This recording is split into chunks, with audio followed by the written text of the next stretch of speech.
नमस्कार friends, welcome to exam गुरुजी। मेरा नाम महेंद्र सिंह ठाकुर है और मैंने ग्रुप 2 सब ग्रुप 4 की जो 2017 में एग्ज़ाम आई थी उसे मैंने क्रैक किया था और लेवल इंस्पेक्टर का पद हासिल किया था। तो फ्रेंड्स, इस वीडियो में हम जो लेवल इंस्पेक्टर के 2017 के जो पेपर आए थे उसे हम सॉल्व करेंगे और मैनेजमेंट का जो सेक्शन है उसे देखेंगे कि सवाल किस किस टाइप से आ रहे हैं और क्या क्या उनमें समस्या आ रही है, क्योंकि मैनेजमेंट का सेक्शन जो है बहुत वास्ट है। एग्ज़ाम का जो सिलेबस है उसमें केवल जनरल मैनेजमेंट लिख रखा है, पर प्रॉब्लम यही है कि उसमें जो जितने भी क्वेश्चन थे सब बहुत भार भार से आते हैं। तो अभी आइए, अब हम ये 9th सेट हम शुरू करते हैं, जिसमें हम फटाफट हम देखते हैं कि किस टाइप के क्वेश्चन आते हैं और उन क्वेश्चंस को हम एनालाइज करते हैं कि किस टाइप की कोई टॉपिक्स उनमें पूछे जा रहे हैं। और टॉपिक्स के जो डीप जो वर्जन है इसका हम जो हमारे नेक्स्ट जो वीडियो सीरीज जो रहेगी उसमें हम कंटिन्यू करेंगे। तो सबसे पहले क्वेश्चन पे आते हैं। Sales and marketing information system support dash at the top management level. तो ये क्वेश्चन को इसका डायरेक्ट हम इसके आंसर पे आ जाते हैं। इसका आंसर है मार्केटिंग रिसर्च। तो क्वेश्चन को अब हम समझते हैं कि हिंदी में एक बार देख लो इसे। शीर्ष प्रबंधन स्तर पर डैश को विक्रय और मार्केटिंग सूचना प्रणाली से संबंध करता है।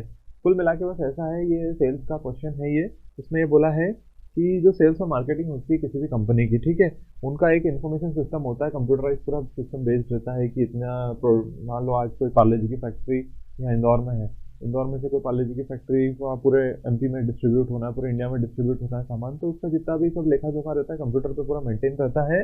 तो उसमें क्या कौन सी ऐसी चीज़ है जो टॉप लेवल मैनेजमेंट को सपोर्ट करती है, वो करती है मार्केटिंग रिसर्च। मार्केटिंग रिसर्च जो है, जो सेल्स एंड मार्केटिंग का जो कंप्यूटराइज सिस्टम जो रहता है वो मार्केटिंग रिसर्च का जो सहायता रहती है वो प्रदान करती है टॉप लेवल मैनेजमेंट। आते हैं हम सेकेंड क्वेश्चन पे। Dash is an example of current asset. चालू परिसंपत्ति का एक उदाहरण है। बहुत अच्छी चीज है ये। इसमें एक क्वेश्चन में अपन 4 क्वेश्चन समझ लेंगे। सबसे पहला इसका आंसर पे आ जाते हैं। इसका आंसर है इन्वेंट्री। ठीक है, आपको ये समझा देता हूँ और ये 3 क्या है वो भी समझा दूंगा मैं। ठीक है, इन्वेंट्री क्या होती है? Inventory example of current asset. Current asset वो होते हैं जिनसे हम तत्काल ही कोई उनका मतलब बेच सकते हैं, उनका तत्काल ही कोई उपयोग कर सकते हैं, वो चीज़ होती है करंट एसेट, मतलब चालू परिसंपत्ति है। जैसे अगर इसकी जगह, इन्वेंट्री की जगह अगर ऐसा रहता है कैश इन हैंड, नगद हाथ में, कैश इन हैंड, ठीक है, तो वो भी चालू परिसंपत्ति होती है। ठीक है, जिनका उपयोग हम तत्काल ही कर सकते हैं। और उसके बाद में अभी जो 3 जो चीज़ें हैं, लैंड, बिल्डिंग और गुडविल, ये चालू परिसंपत्ति इसलिए नहीं क्योंकि ज़मीन जो है एकदम से बिकती नहीं है, ठीक है, और बिल्डिंग जो है वो भी एकदम से बिकती नहीं है अगर अपने पास हो तो। और गुडविल तो बेसिकली तो व्यवहार ही होता है, गुडविल तो वो भी बिकने की तो योग्य नहीं रहती। तो चालू से परिसंपत्ति जो है, करंट एसेट जो है, वो है इन्वेंटरी, या तो कैश इन हैंड होता है तो वो भी होता। अब आते हैं हम थर्ड क्वेश्चन पे। Financial statements are mainly prepared for, direct हम इसके आंसर पे आ जाओ, वेरियस स्टेक होल्डर्स। ये दूसरे जितने भी इनको काट देता हूँ मैं ताकि कंफ्यूज हो जाओगे आप। देखो, ऐसा है कि फाइनेंशियल स्टेटमेंट जो है वो बहुत सारी चीज़ों के लिए प्रिपेयर होती है। ऐसा नहीं कि केवल स्टेक होल्डर्स के लिए, मतलब ये भी बताऊंगा स्टेक होल्डर्स क्या है, उनके लिए नहीं, बहुत सारी चीज़ों के लिए प्रिपेयर होती है। पर इसमें जो ऑप्शन है वो बहुत ही कंफ्यूजिंग ऑप्शन है, जो कि उससे वैसे भी लेना देना है नहीं, और गलती से आपको याद रहेगा तो बाद में दिक्कत आएगी अगर इस टाइप के क्वेश्चन कोई फंस गया एग्जाम में तो फाइनेंशियल स्टेटमेंट होती क्या है? कोई भी कंपनी जिसका स्टेटमेंट की कितना पैसा आया, कितना पैसा गया, क्या कहाँ लगा, ये सारी पूरी फाइनेंशियल स्टेटमेंट होती है किसी कंपनी की। अब ये पूछा है कि मुख्य रूप से किस चीज़ के लिए तैयार की जाती है, मेनली प्रिपेयर्ड फॉर। अब उसमें जो ऑप्शन सबसे बेस्ट ऑप्शन है various stakeholder. Various stakeholder विभिन्न हितधारक हो, वो उन लोगों के लिए जो कंपनी के जो शेयर होल्डर्स होते हैं, जिनने कंपनी बनाते टाइम अपना पैसा लगाया था, जिनका शेयर है कंपनी में, तो बेसिकली तो उन लोगों के लिए तैयार करती है। मैंने अभी पहले बोला था कि बहुत सारे लोगों के लिए बहुत सारी चीज़ों के लिए तैयार की जाती है, पर इसमें जो ऑप्शन है उसके हिसाब से वेरियस स्टेक होल्डर्स जो है वो बेस्ट ऑप्शन है। इसमें जो है various stakeholders best option है। अब आते हैं हम फोर्थ क्वेश्चन पे। Imprest system float is followed in case of dash. ये एक बहुत ही फर्स्ट, मतलब इस 9वां जो सेट है उसमें मैंने पहली बार ये देखा है कि इम्प्रेस सिस्टम नाम की कोई टर्म आई है। और आइए आपको समझा देता हूँ इम्प्रेस सिस्टम होता क्या है। अब इसके लिए अपन सबसे पहले आपको कंपनी इमेजिन करनी पड़ेगी, ठीक है, या ऐसे नहीं समझ आएगा। इसका आंसर है पेटी कैश बुक। ठीक है, पेटी कैश बुक। अब एक कंपनी है पार्ले जी की फैक्ट्री। पार्ले जी की एक छोटी सी फैक्ट्री है कोई सी, जिसका काम है कि उसने लोग एक अकाउंटिंग समझ लो, जो लोगों के लिए कंपनी में जैसे जो चाय वाय बिस्किट विस्किट ये सब जो नाश्ता पानी जो आता रहता है, पानी की जो केन आती है कंपनी में, उन सब का उसका महीने का बिल बन जाता है 500 रुपये। चलो 1500 रुपये बन जाता है उसका बिल, ठीक है, 1500 रुपये उसका महीने का बिल बन जाता है। अब वो पैसा सबसे पहले क्या होता है, अपनी जेब से खर्च करता है वो, ठीक है, अपनी जेब से खर्च करेगा वो 1500 रुपये। उसके बाद में उनके बिल लेगा सबके, अब वो बिल लेके एक पेटी कैशियर को देगा, उसको बोलते हैं पेटी कैशियर। पेटी कैशियर को देगा, पेटी कैशियर मतलब वो, अब वो कैशियर जो छोटे मोटे इस टाइप के जो खर्चे रहते हैं 1000-1500 रुपए के, उनको देखता है वो, ठीक है। और वो पेटी कैशियर जो है फिर फाइनल जो है कंपनी का जो अकाउंट वाला रहेगा वहाँ भेजेगा इस टाइप के छोटे 1500 रुपए कर करके। ये 1500 रुपए के जितने बिल है उनको चेक करेगा पेटी कैशियर, सारे बिल सही है, इतने का आया, इतने का सामान गया है, और वो फिर जो मेन अकाउंटेंट है कंपनी का, मेन अकाउंट जो रहता है कंपनी का, वहाँ भेजेगा वो, ठीक है। वहाँ भेजा उसने पैसे, तब इधर से फिर अप्रूव होंगे पैसे, फिर वो आएंगे पेटी कैशियर को, वापस आएंगे पैसे, और फिर वो आएंगे जिसकी जेब से गए हैं पैसे उसको। अब वो पूछा है कि इम्प्रेस, ये एक्चुअली जो मैंने बताया ये इम्प्रेस सिस्टम होता है, ये कि इस टाइप के जो खर्चे होते हैं कंपनी के छुटके फुटके जो होते हैं, वो उनका कि कहाँ कंपनी किस टाइप से मेंटेन करती क्या करती है, तो इस सिस्टम से करती है। अब वो पूछा है कि followed in case of dash, इसका आंसर है पेटी कैश बुक। तो पेटी जो कैशियर होता है, पेटी कैशियर मतलब छोटा सा कैशियर, उसकी अलग कैश बुक होती है जिसे बोलते हैं पेटी कैश बुक। तो ये impress system is followed in case of पेटी कैश बुक। अब आप पूरा आप इसको ज्वाइन करके आप समझ गए होंगे कि पेटी कैश बुक जो इम्प्रेस सिस्टम में कैसे यूज होती है। तो ये था छोटा सा कंसेप्ट है इसका, ये थोड़ा सा इंपॉर्टेंट कंसेप्ट है क्योंकि ये छोटी छोटी कंपनी जो चीज़ें रहती है कंपनियों में भी काफ़ी मायने रखती है ये। अब आते हैं फिफ्थ क्वेश्चन पे, what does it represent if the net present value is less than zero. इसका मतलब होता है लेस देन, मतलब इस साइन का मतलब होता है लेस देन, ठीक है। ये लेस देन का साइन होता है ये वाला, ठीक है। अब इसमें पूछा है कि net present value is less than zero का मतलब क्या है, इसका आंसर है NPV is less than initial statement investment, initial statement. अभी पूरा कंसेप्ट आपको समझा देता हूं मैं। अगर एक मान लो इनिशियल स्टेटमेंट है किसी कंपनी की 1,00,000 रुपए, ठीक है, 1,00,000 रुपए इनिशियल इन्वेस्टमेंट है किसी कंपनी की,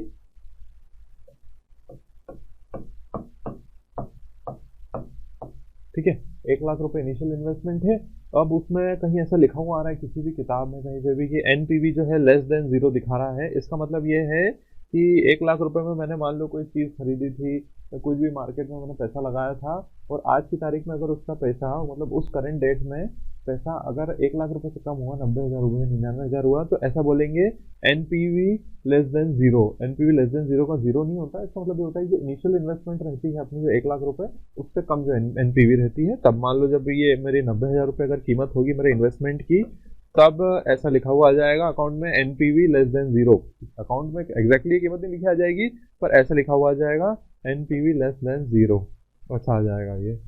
तो बहुत ही डीप का अकाउंटिंग का क्वेश्चन है और काफ़ी इन्वेस्टमेंट से रिलेटेड जो चीज़ें रहती है बिजनेस स्टैटिस्टिक्स की, उसकी टर्म है ये।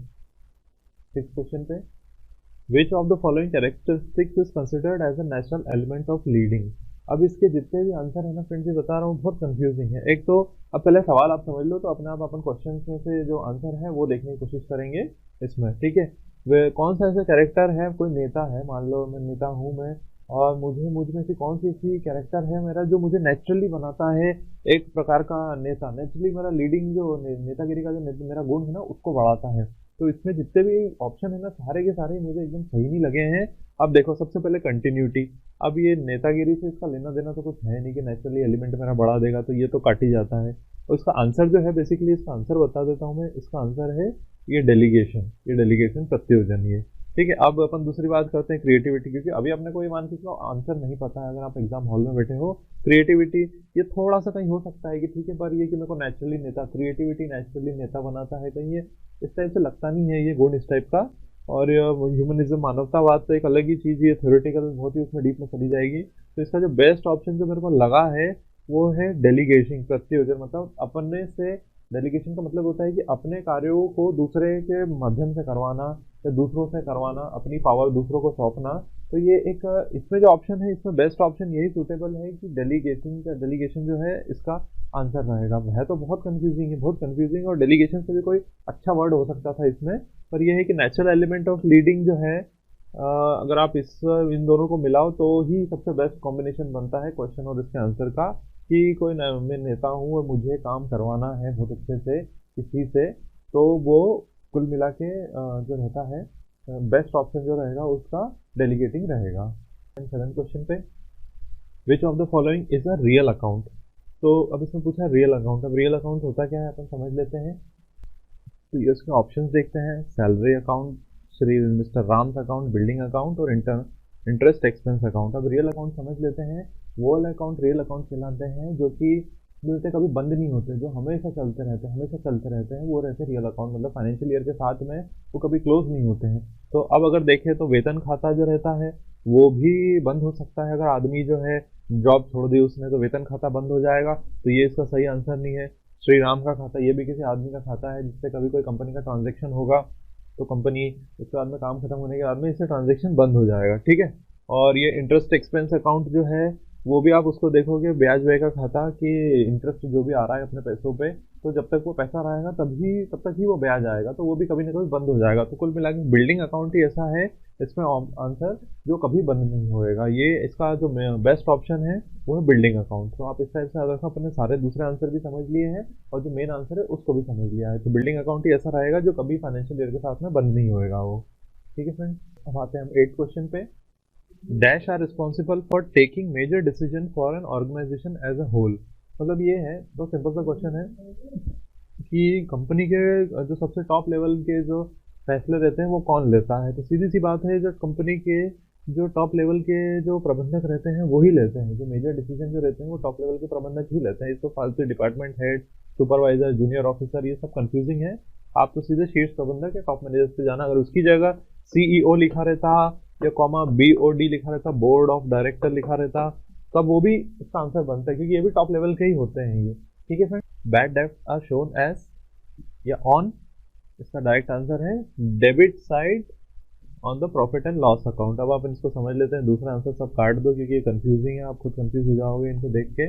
अब अपन क्वेश्चन समझ लेते हैं। बैड डेब्ट में आपको अपने मेरे पुराने वीडियोस आपने देख रखे होंगे, तो उसमें मैंने बताया था बैड डेब्ट होते क्या है। वो खर्चे जो कि जो रहते कंपनी के, मान लो मैंने किसी को 1 लाख रुपए दी और वो 1 लाख रुपए लेके भाग गया मेरे, तो वो हो जाएगा मेरा बैड डेब्ट हो जाएगा कंपनी का। और वो वो कहीं ना कहीं तो अकाउंट में दिखाना पड़ेगा कि इतना पैसा जो है डूब गया है।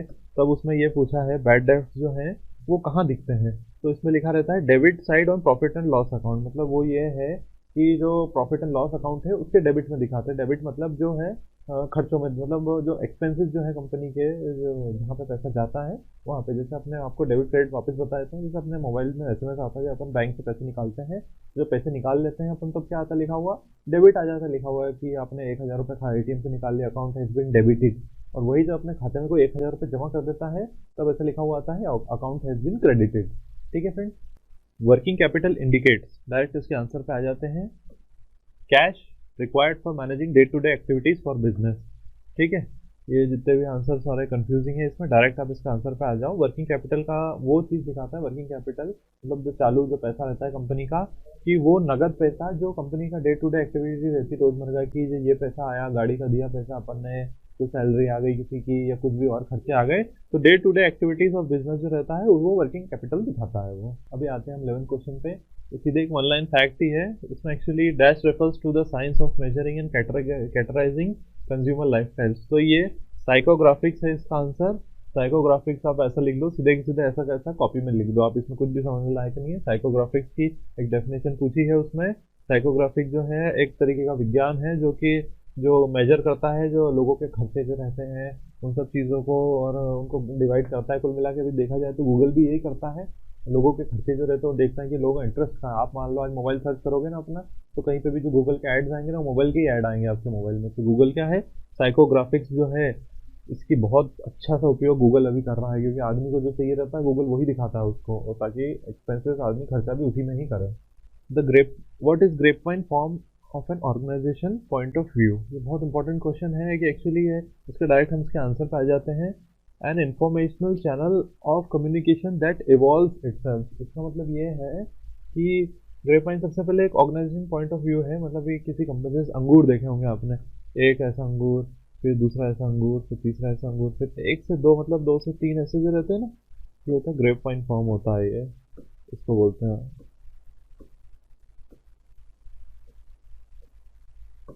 ऐसे करके ग्रेप वाइन फॉर्म करके एक से एक बढ़ता जाता है। तब वो क्या होता है, एक तरीके का चैनल होता है। अगर एक ये बात मान लो, यहाँ से टॉप लेवल है, कंपनी का मैनेजर है, यहाँ मैनेजर बैठा है और उसने कुछ बात बोली है, तो वो सीधे की सीधे सब तक पहुँच जाएगी, ऐसे ऐसे करके सब तक पहुँच जाएगी, वो पूरी कंपनी में इस टाइप से पहुंच जाएगी। तो एक तरीके से कम्युनिकेशन चैनल होता है, वो संचार का एक माध्यम होता है। ग्रेपवाइन फॉर्म ऑफ ऑर्गेनाइजेशन, मतलब grapevine is an informal channel of communication, मतलब फॉर्मल नहीं रहता है कि अपन एक दूसरे को बोला, हाँ मैंने उसको बोला उसने मेरे को बोला, ऐसे कर करके बात मुंह से मुंह पहुंच जाती है बहुत दूर तक के, तो एक इनफॉर्मल रहता है ये। अब आते हैं 13 क्वेश्चन पे। Net working capital refers to, direct इसका answer current assets minus current liabilities. ये दूसरे जितने भी ये सब काट दो, कंफ्यूजिंग है। अब डायरेक्ट इसके आंसर पे आओ। ठीक है, current assets minus current liabilities. Net working capital ये एक फॉर्मूला ही आप ऐसे ही लिख लो, and net working capital is equals to current asset minus current liabilities. Current asset क्या होती है, वो जो मेरे पास अभी संपत्ति है। ठीक है, नेट वर्किंग कैपिटल पहले समझ लो कि अभी जो कुल मिला के कंपनी के पास जो पैसा है जिससे कंपनी चल रही है, वो होता है नेट वर्किंग कैपिटल। अब उसका फॉर्मूला क्या है, करंट एसेट्स मतलब जो मेरे पास पैसा है, मान लो मेरे पास अभी 1 करोड़ रुपए है मेरी कंपनी के पास में। अब उसके बाद में ये बात आ जाती है कि उसके बाद जो पैसा जो है उसमें से ये वो हो गया करंट एसेट, वो 1 करोड़ रुपए जो है करंट एसेट हो गए, और करंट लाइबिलिटीज वो पैसे हो गए जो मेरे को देने हैं। मतलब ये हो जाएगा, अगर 1 करोड़ रुपए मेरे पास है कंपनी में जो कि मेरे पास करंट एसेट्स है CA, और करंट लाइबिलिटीज है अभी 20 लाख रुपए मेरे को देने हैं। ठीक है, 20 लाख मेरे को देने हैं, तो ये करंट लाइबिलिटीज हो जाएगी। करंट लाइबिलिटीज ये हो गई, तो ये नेट वर्किंग कैपिटल मेरा क्या हो जाएगा, NWC बोलेंगे। NWC हो जाएगा मेरा 80 लाख रुपए, 80 लाख जो है मेरा नेट वर्किंग कैपिटल हो जाएगा। अब आते हैं 14 क्वेश्चन पे। Dash refers to informal communication channel. अब बहुत सिंपल सा, अभी जस्ट अपन ने जो ग्रेपवाइन पढ़ा था ये अंगूर वाला, इसी का ही है दूसरा क्वेश्चन है। अगर जिसको पहले ग्रेपवाइन आता होगा ना इस क्वेश्चन से, इस सेट में जिसको ग्रेपवाइन आता होगा ना पहले, तो उसके लिए ये 14 क्वेश्चन फट से उसने कर लिया होगा। ग्रेपवाइन जो है कुल मिला के एक इनफॉर्मल कम्युनिकेशन चैनल है, इनफॉर्मल कम्युनिकेशन चैनल है ग्रेपवाइन जो है। मतलब मुंह से मुंह बोला हुआ, किसी कंपनी ने टॉप लेवल मैनेजर ने कुछ बोल दिया, फिर धीरे धीरे धीरे नीचे बात आ रही है, इस टाइप की बातें जो रहती हैं वो इनफॉर्मल कम्युनिकेशन चैनल जो कहलाती है, वो ग्रेपवाइन कहलाती है। अब आते हैं 15 क्वेश्चन पे। Dash refers to that part of profits that a company which is distributed to the shareholders. मतलब शेयर होल्डर्स को जो पैसा जो रहता है कंपनी वो जो बटता है, तो वो किसको कहलाता है, ये डिविडेंड। ये डिविडेंड पे अभी तक जो, अब ये 9वां सेट है, अभी तक जो अपन 8 सेट कर चुके हैं, 8 सेट में मान के चलो ये 5 से 7वीं बारी एक ही क्वेश्चन आ रहा है ये डिविडेंड से रिलेटेड। और यही चीज़ है कि जो कंपनी के शेयर होल्डर्स को जो पैसा जाता है उसे क्या कहते हैं, वो कहते हैं डिविडेंड या लाभांश। Dash refers to the long term planning for propose capital outlays and their financing. अब इसका आंसर जो है कैपिटल बजटिंग रहेगा इसका आंसर। कैपिटल बजटिंग क्या होता है, अब मैं बताया था। कैपिटल मतलब कुल मिला के जितना भी अपने को पैसा लगाना है उसका बजट बनाना कैपिटल बजटिंग हो जाता है। उसका मतलब ये होता है कि जो लॉन्ग टर्म कंपनी की प्लानिंग रहती है, जो भी है कंपनी में, अगर बाद में ये एक्सटेंशन करना है, वो करना है, इससे और लोगों की भर्ती करना है, तो बजट तो बनाना पड़ेगा पैसे का, सीधी सी बात है। Propose for capital outlets and their financing, मतलब ये है कि जो कंपनी के जो फाइनेंशियल आउटलेट्स जो रहते हैं, जो भी जितने भी खर्चे जो रहते हैं, उनसे संबंधित जितने भी चीज़ जो रहती है, उसके लिए कैपिटल बजटिंग है। ये बहुत ही कॉमन सेंस का क्वेश्चन है, जिसे मैं CS बोलता हूँ, मैं कॉमन सेंस मान लो, कॉमन सेंस का क्वेश्चन है, ज़्यादा कुछ इसमें डीपनेस का है भी नहीं। तो आते हैं 17 क्वेश्चन पे। ये भी सीधे ऑनलाइन का फैक्ट का क्वेश्चन है। One of the earliest management thinkers who used the term MBO management by objectives जो है, वो सबसे पुराना एक थिंकर थे, वो पीटर ड्रकर। अब याद रख लेना, एक कोई पीटर ड्रकर करके जो बहुत पुराना थिंकर था, जिसने MBO मैनेजमेंट बाय ऑब्जेक्टिव की जो टर्म थी उसने जो भी था यूज किया था उसने। तो अब आते हैं हम 18 क्वेश्चन पे। In a balance sheet goodwill appears as a intangible asset. Intangible मतलब होता है कि जिस चीज़ को गिन नहीं सकते। और जो बैलेंस शीट है उसमें गुडविल, पता है आपको, अभी मैंने बताया था कि व्यवहार होता है सबके बीच में, हाँ भैया तेरा मेरा व्यवहार है, ठीक है देख लेना। पर वो बैलेंस शीट में केवल इनटैंगिबल एसेट्स, मतलब जिसको गिन नहीं सकते, उस टाइप से ही आती है। वो कुल मिला के तो वैसे तो आती नहीं गुडविल जो बैलेंस शीट में, पर एक तरीके की इनटैंगिबल एसेट्स है जो कि व्यवहार पे ही रहता है। Based on importance planning can be, direct इसके आंसर पे आते हैं, स्ट्रेटेजिक एंड ऑपरेशनल।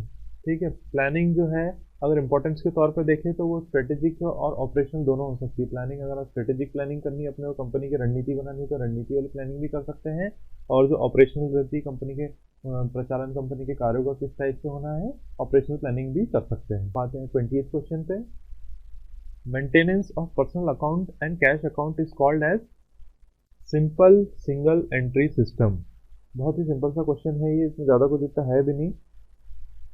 कि सिंपल सिंगल एंट्री सिस्टम क्या होता है। जो पर्सनल अकाउंट रहते हैं कंपनी में लोगों के, कि किसी को पैसे दिए, किसी की तनख्वाह का अकाउंट है, मान लो 10,000 की तनख्वाह है किसी की, ठीक है, 10,000 में से अगर मान लो किसी ने एडवांस भी ले लिया है, 10,000 रुपये में से एडवांस भी ले लिया है, तो अब वो भी दिखेगा उसमें, पूरा 5,000 का एडवांस ले लिया है। तो कुल मिला के जो भी इस टाइप के जो चीज़ें जो रहती रहेगी, वो है एक जो सिंपल सिंगल एंट्री सिस्टम तरीके से वो कंपनी के अकाउंट्स में चलती है वो। अब आते हैं हम 21वें क्वेश्चन पे। Which of the following qualified to be a strategic HRM activity, मतलब वो ह्यूमन रिसोर्स मैनेजमेंट की कौन सी ऐसी एक्टिविटी है जो कि स्ट्रेटेजिक है। तो इसके साथ ऑप्शन जो है, बेस्ट आंसर जो है इसका, determining the level and type of performance that is crucial for the growth of organisation. मतलब ये है कि किस टाइप का परफॉर्मेंस जो है कंपनी को चाहिए। अभी दूसरा ऑप्शन में मत जाऊँ क्योंकि बहुत ही कंफ्यूजिंग है ये क्वेश्चन, वास्तव में बहुत कंफ्यूजिंग था ये। तो आप डायरेक्ट इसके आंसर पे आ जाओ कि स्ट्रेटेजिक जो ह्यूमन रिसोर्स मैनेजमेंट की जो एक्टिविटी है, वो अगर जो लेवल और टाइप ऑफ परफॉर्मेंस दे देंगे, मतलब किसी कंपनी में उस चीज़ को मेजर करने के लिए, उस चीज़ को जो है जोड़ने के लिए, उस टाइप की जो एक्टिविटीज़ रहेगी वो स्ट्रेटेजिक एचआरएम एक्टिविटीज़ कहलाएगी। तो हम 22वें क्वेश्चन पे, dash refers to discrete initiatives that are intended to achieve radically designed and improved work processes in a time bounded frame. इसका डायरेक्ट आंसर है री इंजीनियरिंग। ये बहुत ही थोड़ा अजीब सा क्वेश्चन है, पता नहीं इसका ऑप्शन भी वैसे तो देखा जाए ऑप्शन बहुत कंफ्यूजिंग है, तो अपन जो कंफ्यूजिंग वाला ऑप्शन है उस पर नहीं आते हैं, तो डायरेक्ट जो उसका मेन आंसर है उस पर आ जाते हैं। री इंजीनियरिंग का मतलब ये होता है कि इस टाइप की एक्टिविटीज़ या इनिशिएटिव कंपनी में, जो कंपनी में अपन लेते हैं कुछ काम करने के लिए, आगे से बढ़ के कुछ काम लेना, तो वो उस टाइप के जो प्रोसेस जो रहते हैं, जो टाइम बाउंडेड फ्रेम, मतलब ये है कि अपने को समय सीमा में करना है, बहुत ही कुछ खास काम करना है किसी कंपनी में, तो उस टाइप के जो प्रोसेस जो रहते हैं वो री इंजीनियरिंग के जो रहते हैं वो काम कहलाएंगे। और कुल मिला के देखा जाए तो कॉमन सेंस का क्वेश्चन था, ये मैनेजमेंट का भी नहीं है, कुल मिला के सूझबूझ का क्वेश्चन है ये। आते हैं हम 23वें क्वेश्चन पे। व्हाट डज इंटेलिजेंस मीन, बुद्धिमत्ता या बुद्धि किसे कहते हैं। इसका डायरेक्ट आंसर पे आ जाते हैं, to create vision, solve problems and interpret large amount of information. बुद्धिमानी आदमी वही होगा जो कुछ दूरदृष्टि रखता है, समस्याओं का समाधान करता है, और जो है जिसके पास जो बड़ी लेवल की जो समस्या, जो इन्फॉर्मेशन रहती है, जानकारी को समझ सकता है, या अपने पास खुद के पास मतलब स्टोर कर सकता है, दिमाग में रख सकता है, इस टाइप का जो है बुद्धिमानी व्यक्ति या इंटेलिजेंस जो है ये कहलाएगा। What is a manager who inspires people to attain high performance level is said to be good at leading, नेतृत्व। ये प्लानिंग ऑर्गेनाइजिंग नहीं आएगा इसमें।